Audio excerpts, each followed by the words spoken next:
बाल सुधारगृहातून पलायन केलेल्या मुलानं इस्माची हत्या केली आहे। नाशिकच्या मनमाडमधला हा सगळा प्रकार आहे।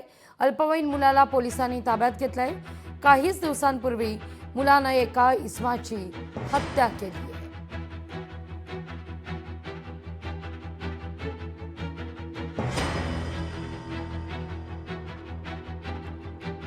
काही दिवसांपूर्वी ही घटना घडलेली होती। आता या सगळ्या प्रकरणी कारवाईला सुरुवात। बाल सुधारगृहातून पलायन केलेल्या मुलानं एकाची हत्या केली आहे। पोलीस ठाण्यास माहिती मिळाल्याने तात्काळ घटनास्थळी पोलीस पथक रवाना केले आणि एक पथक सिव्हिल हॉस्पिटल या ठिकाणी रवाना केले।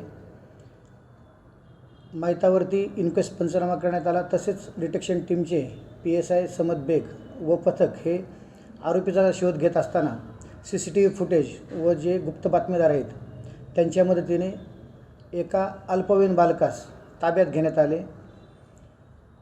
सदर बालकास रिमांड होम या ठिकाणी हजर करून सदर गुन्ह्याचा तपास करत आहोत। लोकशाही मराठी ऐका, पहा, जागरूक रहा।